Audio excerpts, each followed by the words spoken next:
నా పేరు విశ్వసేతునాథ్ రెడ్డి. నేను ఏపీకి తెలంగాణకి జియాలజిస్ట్గా వర్క్ చేస్తున్నామండి. ఈరోజు రైకోడ్ మండలము, ఊరి పేరు హస్నాబాద్ అనే విలేజ్కి గ్రామ పంచాయతీ బోర్లకు సర్వేకి వచ్చామండి. ఈ రైతు మమ్మల్ని ఆన్లైన్లో అప్రోచ్ అయ్యారండి.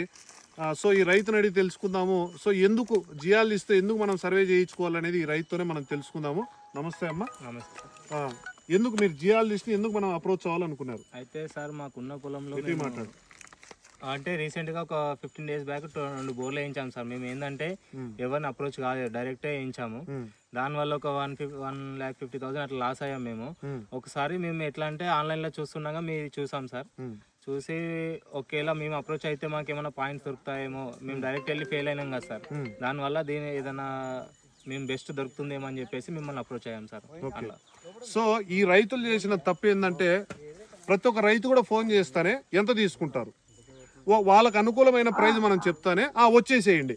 అలా కాదమ్మా, రైతులారా మీరు చేయాల్సింది ఏంటంటే ప్రైజ్ అనేది పక్కన పెట్టి ఫస్ట్ మీరు ఏం చదువుకున్నారు, ఆ తర్వాత next A type of method మీరు సర్వే చేస్తారు. అంటే ఎగ్జాంపుల్ ఈ మిషన్స్ వచ్చేసి ఇవి సెన్సార్ విత్ డిజిటల్ మీటర్స్. వీటి కెపాసిటీ 1600 అడుగుల ఫీట్ డెప్త్, అంటే 1650 ఫీట్ డెప్త్ వరకు మనం చెక్ చేయొచ్చు. సో వీటిల్లో ఏంటంటే minimum depth, maximum depth. Minimum depth, maximum depth అంటే ఏంటి, ఎన్ని అడుగులు వేసుకోవాలి, ఎన్ని అడుగుల వరకు వేసుకొని ఆపాలి. Next rock type, rock density, అంటే ఈ ఏరియాలో ఉన్న రాక్ టైపు, రాక్ డెన్సిటీ, రాయికున్న జాతి, కులము, పట్టుదనం, విగ్నెస్ రాక్సా, పెడిప్లెన్షాడ్ రాకా, మోడరేటా, సెడిమెంట్సా, వెదర్ జోన్సా, డైక్రిడ్జా, పీపీఎస్ఐ, ఇంచల్బర్గా అని.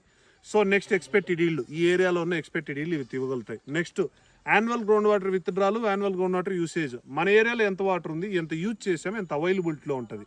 నెక్స్ట్ ఎగ్జిస్టింగ్ బోర్వెల్స్, ఆల్రెడీ ఏదైతే ఈ పొలంలో వేసిన పాత బోర్లు ఏరియాస్ వల్ల ఫెయిల్ అయినాయి, కొత్త బోర్లు వేసుకోవాలంటే ఎందుకు వేసుకోవాలి, ఆ వేసిన బోర్ని ఏమైనా రీడెప్త్ వేసుకుంటే ఏమైనా అవకాశం ఉంటుందా. Next we'll go for new pegging stone. కొత్త బోర్లు అనేటివి ఏదైతే మన పొలం ఉంటుందో ఆ పొలంలో 20 లేదా 30 పాయింట్స్ మనం తీసుకొని వాటిలో బెస్ట్ ఆఫ్ పాయింట్ తీసుకుని ఈ మ్యాప్, ఈ సిస్టంలో ఉన్న మ్యాప్ రూపంలో మనము గ్రాఫ్ను జనరేట్ చేసుకొని రిపోర్ట్ ఇస్తాము. సో రైతులు మీరు తెలుసుకోవాల్సింది ఏంటంటే ఫోన్ చేసి వచ్చేసేయండి. మనం మీరు ఏదో వీడియోలలో చూసి, ఇప్పుడు నేను వీడియో చేస్తున్నాను, ఈ వీడియో చూస్తానే ఏం చేస్తారు, ఊళ్ళు పిలిపించారు జియాలజిస్ట్ కదా మీరు. అలా కాకుండా ఏం చేస్తారు, ఎలా చేస్తారు, ఏ మెథడ్ చేస్తారు, ఏ మిషన్స్తో చేస్తారు అనేది కూడా మీరు కంపల్సరీ తెలుసుకోండి. మాకు తెలీదు అని చెప్పొద్దండి, తెలుసుకోండి. అడిగినంత మాత్రం తప్పులేదు కదమ్మా. Right, okay, thank you.